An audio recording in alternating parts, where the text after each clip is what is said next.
Alhamdulillahi Rabbil Alamin. Nahmaduhu wa nasta'inuhu wa nastaghfiruh wa na'udzu billahi min shururi anfusina wa sayyiati a'malina. May yahdihillahu fala mudilla lahu wa may yudlil fala hadiya lahu. Asyhadu an la ilaha illallah wahdahu la syarika lahu wa asyhadu anna sayyidina Muhammadan 'abduhu wa rasuluhu la nabiyya ba'dahu. Allahumma shalli wa sallim barik ala sayyidina wa maulana Muhammadin sallallahu alaihi wasallam wa ala alihi wa sahbihi wa atba'ihi bi ihsanin wa alaina bi rahmatika amin. Amma ba'du. Qala Allah Ta'ala a'udzu minasyaitonir rajim yarfa'illahu alladziina aamanu minkum walladziina utul 'ilma darajat wa qala sallallahu alaihi wasallam utlubul 'ilma minal mahdi ilal lahd. Sadaqallahu wa sadaqa rasulun nabiyil karim wa ala alihi wa nahnu 'ala dzikri syahidin. Alhamdulillah, insyaallah pada pertemuan kali ini kita akan melanjutkan pengajian kita dari kitab Al-Arba'in An-Nawawiyah, yaitu hadis yang ke-5. Bismillahirrahmanirrahim. Qala al-mu'allif rahimahullah ta'ala wa nafa'ana bihi wa min fid dharain amin amin ya rabbal alamin. An ummil mu'minin ummi Abdullah Aisyah radhiyallahu anha qalat qala Rasulullah sallallahu alaihi wasallam wa alihi wasallam man ahdatha fi amrina hadha ma laysa minhu fa huwa raddun. Rawahu Bukhari wa fi riwayatin Muslim man amila amalan laysa alaihi amruna fa huwa raddun. Hadis ini diriwayatkan oleh Ummul Mukminin, ya, istri baginda Nabi Muhammad SAW, yang termasuk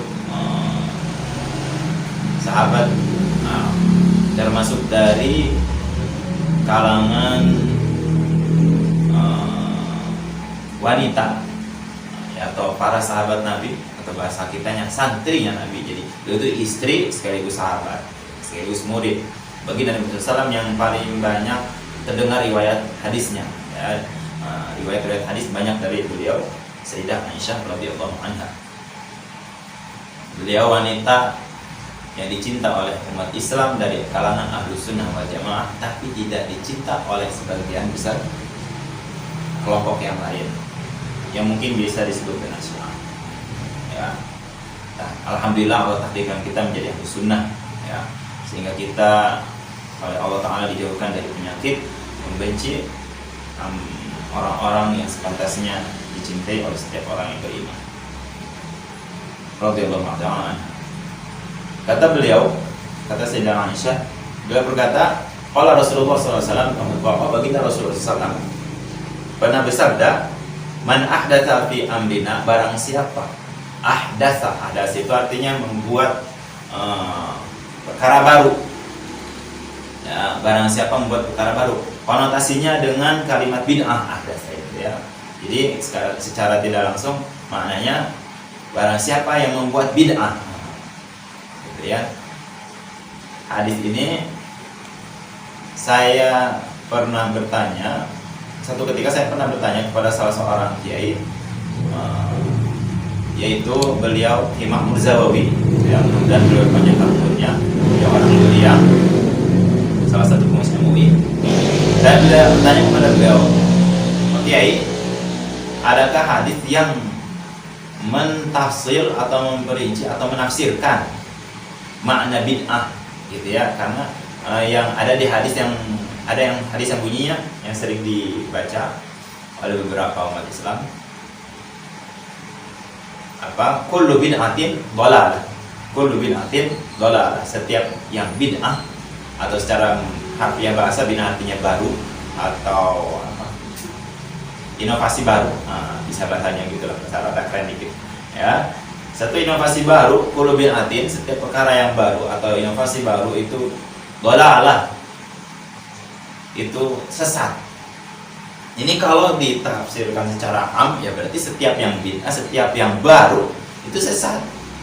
Sampai kalau kita tidak mentafsir makna bid'ah tadi, ya apa ini haram, karena baru, satu yang baru ada, gitu kan, zaman Rasulullah nggak ada. Bahkan diri kita tuh sesuatu yang baru. Kita nggak lahir di zaman Nabi Muhammad SAW. Kita bina, berarti kita dolal dong, makhluk yang dolal gitu, seakan-akan, ya, gitu. Kalau makna hadis ini tidak ditafsir secara terperinci. Apakah harus ada yang menafsirkan makna bid'ah ini supaya tertuju kepada yang tepat gitu. Tidak semua yang bid'ah jadi dolal, karena banyak sekarang yang bid'ah, lampu, mobil, banyak hal yang bid'ah. Ya, itu yang tidak seharusnya menurut nalar pendek orang awam pun akan heran, masa iya mobil haram dipakaikan gitu. Nah, maka saya bertanya kepada beliau, ya, hafizahullah, Kiai Ma'mur, adakah hadis yang atau Quran gitu ya, yang langsung di dalam Quran hadis, saya pengen, mungkin antum pernah tahu, adakah yang mentafsir atau mentafsirkan makna bid'ah di hadis tadi? Kata beliau ada. Apa hadisnya? Ya ini, man ahdasa fi amrina ma laisa minhu fahuwa raddun. Man ahdasa fi amrina ma laisa minhu. 3 karakter yang diucapkan oleh Rasulullah SAW dalam hadis ini, kata beliau, menafsirkan khusus kata bid'ah di hadis yang sering disebutkan oleh beberapa umat Islam yang lain. Ya, kullu bid'atin dhalalah. Jadi kata bid'ah di sini adalah bid'ah dalam makna ini, ahdasa fi amrina ma laisa minhu. Baik, kita bahas. Apa arti ahdasa? Ahdasa artinya baru. Oke. Kedua, fi amrina. Kata Ibnu Daqiq di sini ada sarahnya.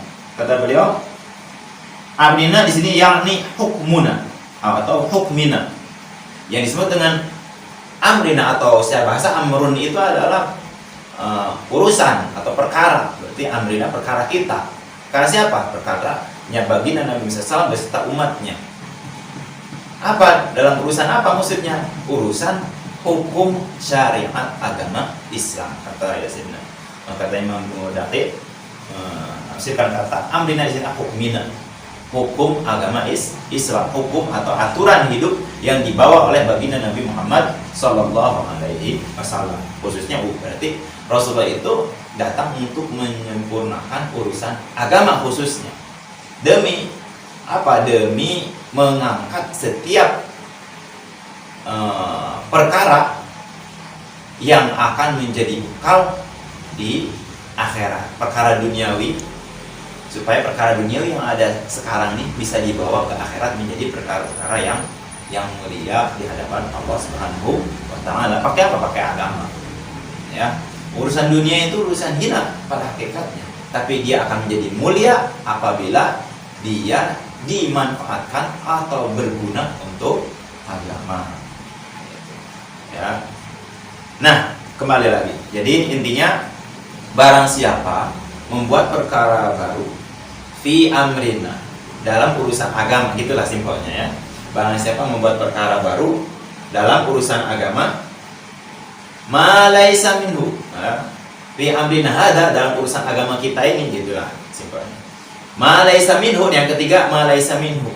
Apa arti ma laisa minhu? Artinya sesuatu yang tidak berasal dari urusan agama itu. Bagaimana sih maksudnya? Contoh-contoh.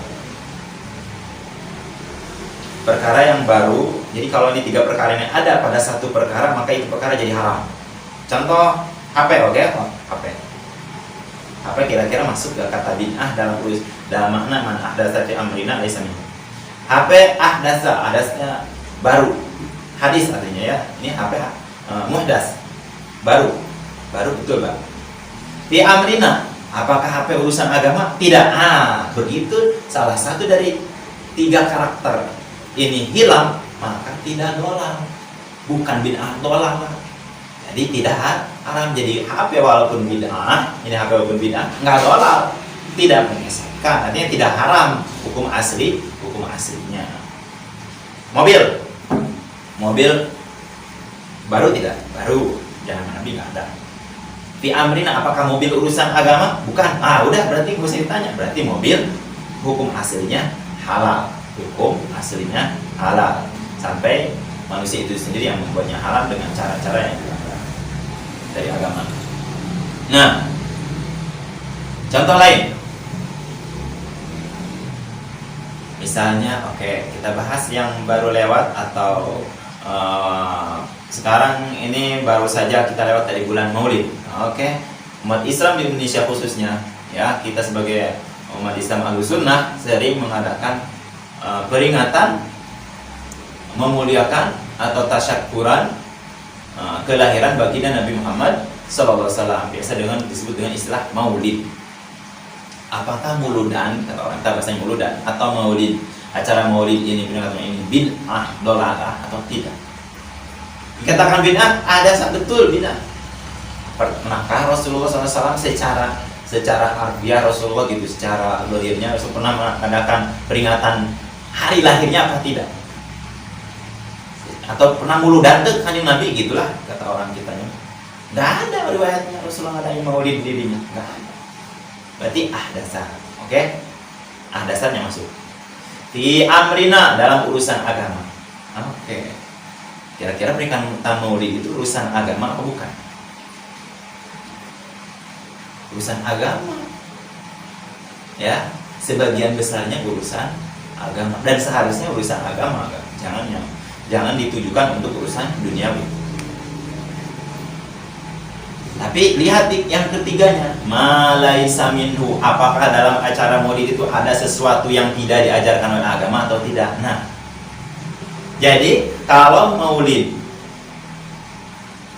udah jelas dia baru peringatan muludan atau milad kanjeng Nabi SAW, atau bahasa simpelnya ulang tahun lah, merayakan ulang tahun Nabi Muhammad SAW gitu. Oke? Itu betul dasar baru. Di amrina, urusan agama, iya, karena kita isi dalamnya dengan urusan agama. Malaisa minhu, urusan agama yang diisi dalam peringatan maulid itu apakah benar-benar diajarkan oleh agama atau tidak? Itu yang harus dilihat. Isi maulidnya, kalau cuma lihat cangkangnya saja betul baru. Tapi lihat dalamnya. Di dalamnya apakah itu perkara yang diperintahkan atau dibolehkan atau disunahkan atau bahkan diharamkan oleh agama atau bukan. Sekarang yang kita tahu, maulid itu diisi dengan pengajian umumnya. Lebih dari itu dengan apa? Dengan sedekah. Sedekah apa? Menjamu tamu atau dengan hadiah. Ya, hadiah menjamu tamu. Ya, menjamu tamu itu bisa dengan hadiah, bisa dengan sedekah. Apalagi ini karena acaranya acara peringatan ulang tahunnya Nabi Muhammad SAW, berarti tamu itu pada hakikatnya tamunya baginda Nabi Muhammad SAW. Adapun para panitia dan orang yang membantu acara tersebut, berarti mereka secara tidak langsung atau pada hakikatnya mereka adalah khadimnya baginda Nabi Muhammad SAW. Gitu. Atau bahkan mudah-mudahan aku jadi bagian dari bagian dari keluarga angkat Nabi Muhammad SAW. Amin ya rabbal alamin. Itu. Jadi berarti maulid itu haram apa? Tidak. Kenapa? Karena dari 3 syarat yang tadi, ya, ada yang hilang satu apa? Malaisa minhu. Kalau diisi dengan perkara malaisa minhu yang tidak diajarkan oleh agama, maka haram. Contoh kalau muludan diisi dengan acara apa misalnya jaipongan gitunya, dangdutan, pamer aurat, dari gitu ya. Atau apa? Mengajarkan perkara-perkara ritual baru yang tidak pernah diajarkan oleh Nabi SAW. Seperti apa? Cara sholat zuhur baru, cara sholat asar baru. Bid'ah itu baru itu bid'ah, jelas bid'ah dolal. Kalau diisinya masih dengan perkara yang masih diajarkan oleh Nabi SAW, berarti masih boleh. Gitu. Bahkan kalau mau ditambah dalil masalah maulid misalnya ya, agak-agak ini sedikit nggak apa-apa ya. Qul bifadlillah, untuk contohnya bismillahirrahmanirrahim. Qul bifadlillahi wa birahmatihi fabidzalika falyafrahu huwa khairum mimma yajma'un. Qul bifadlillahi wa birahmatihi fabidzalika falyafrahu. Katakanlah wahai Nabi Muhammad SAW, kata Allah pada Nabi Muhammad SAW, katakanlah kepada mereka, kepada sekalian manusia, bifadlillahi, dengan keutamaan yang Allah berikan. Fadlun itu kalau kita tafsirkan dengan makna segala kelebihan yang Allah berikan kepada hamba, itu fadlullah. Segala kebaikan dari kelebihan Allah yang diberikan kepada manusia itu fadlullah. Wabil khusus tidak ada yang lebih afdal dari Al-Quran. Wa bi rahmatihi, ya, Rasulullah sendiri termasuk fadlullah untuk manusia. Falaula fadlullahi 'alaikum lakuntum minal khasirin. Andai bukan karena kelebihan dari kebaikan Allah, bisa kita akan rugi. Ruginya gimana? Nggak ada nabi, rugi kita. Lebih banyak orang yang tersesat. Coba secara zahirnya kita ini ditolong oleh Allah salah satunya dengan diutus seorang nabi pada setiap generasi. Umat akhir zaman nggak ada nabi lagi kecuali di masa awal akhir zamannya, itu masa awal kan Rasulullah ada. Setelah Rasulullah nggak ada nabi lagi. Gimana fadlullahnya? Dengan adanya para ulama. Rasulullah mengatakan di sebuah riwayat, Rasulullah mengatakan al ulama warasatul anbiya, fadlullah itu. Para ulama menjadi pewarisnya para nabi, itu fadlullah. Ucapan Rasulullah nggak bohong. Jadi walaupun tidak ada nabi lagi setelah baginda Nabi Muhammad SAW, Allah jadikan para ulama kita, guru-guru kita, sebagai bagian dari pewaris para nabi. Bahkan mereka lah yang mewariskan para nabi. Apa yang diwariskan oleh nabi? Tidak lain adalah ilmu. Gitu ya. Nah, kembali lagi. Bifadillah wa rahmatihi, dan dengan rahmat yang Allah berikan. Rahmat Allah banyak, tak terhitung. Sementara ada rahmat yang paling luas yang pernah Allah sampaikan dalam Al-Quran. Apa itu? Wa ma arsalnaka, kata Allah, wa ma arsalnaka illa rahmatan lil alamin. Allahu akbar. Tidaklah Allah utus itu Nabi Muhammad SAW semata-mata apa, kecuali apa? Semata-mata untuk membuktikan atau mengungkapkan atau memberikan Allah Ta'ala kepada memberikan rahmat untuk alam semesta, seluruh alam. Kalau seluruh alam berarti ya dari awal yang dulu, di awal azali. Kalau bahasa ulama kita dulu, alam dulu, alam perut, alam ruh, alam perut, kemudian alam dunia, alam barzakh, sampai alam terakhir. Artinya Rasulullah Nabi Muhammad SAW itu datang sebagai pembawa rahmat Allah untuk alam semesta. Nah, rahmat mana yang lebih besar daripada rahmat Allah lewat Nabi Muhammad SAW dengan ucapan, dengan firman Allah tadi? Ya, rahmat Allah banyak, dan yang paling besar adalah diutusnya Nabi Muhammad SAW. Qul bi fadillah, tuh dengan yang tadi yang disebutkan fadlullah sama rahmatullah tadi, rahmat Allah. Falyafrahu, kalau mau bangga, kalau mau senang, gembira, punya rasa bangga. Bangga ini bangga yang terpuji ya, bangga yang dipuji oleh Allah. Apa? Kalau mau bangga, banggakanlah rahmat Allah, bukan diri kita. Banggakanlah Nabi Muhammad SAW sebagai salah satu bentuk rahmat Allah, kasih sayang Allah untuk kita sebagai umat manusia. Falyafrahu huwa khairum mimma yajma'un, itu semua jauh lebih baik daripada yang kita kumpulkan, daripada urusan dunia. Nah, peringatan Maulid salah satu bentuknya. Jadi isinya lah, kalau tidak ngerti dengan kata cangkang kalimat Maulid, lihat isinya. Di situ ada pengajian minimal, apalagi ada silaturahminya di situ. Allah. Belum lagi menjamu tamu Allah. Belum lagi apa? Rasulullah di sebuah hadis mengatakan bahwa apabila ada satu kumpulan majlis ilmu, majlis zikir, maka para malaikat itu berlomba-lomba untuk menjadi saksi, mencatat amal orang-orang yang hadir. Allahu Akbar. Ya. Nah, jadi kalau kembali lagi ke hadis al-khamis yang kelima ini, man ahdatsa fi amrina hadza ma laysa minhu fahuwa raddun, maka itu tertolak dalam oleh agama. Jadi agama tidak, Allah Ta'ala, artinya Allah Ta'ala tidak mau menerima itu sebagai amal soleh. Nah, apalagi jelas misalnya bikin cara sholat baru, cara puasa baru, cara hajian yang baru, cara zakat yang baru, nah itu bid'ah semua itu. Bid'ah dolal pastinya ya, kalau tidak diajarkan oleh Nabi Muhammad Sallallahu Alaihi Wasallam, kalau tidak berdasarkan Al-Quran dan ucapan Nabi Muhammad SAW. Atau di ayat yang lain ada penegasan, man amila amalan laisa alaihi amruna fahuwa raddun. Barang siapa melakukan satu amalan yang bukan diajarkan oleh Nabi Muhammad SAW, bahwa radun ini bahasa simpel, maka itu ditolak. Hasilnya yang tadi, jelasnya ya. Ahdatsa fi amrina hada ma laysa minhu.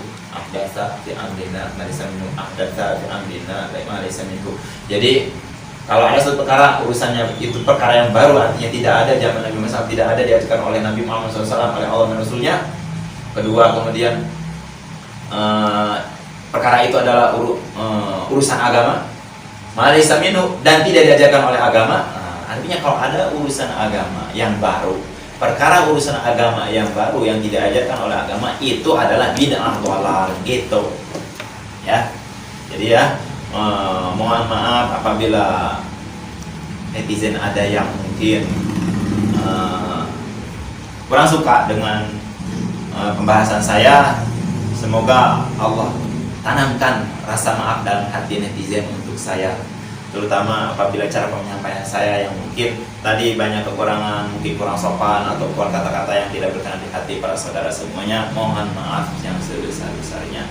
Saya hanya berusaha menyampaikan dengan cara yang terbaik yang saya mampu. Ya, mudah-mudahan diterima oleh Allah SWT.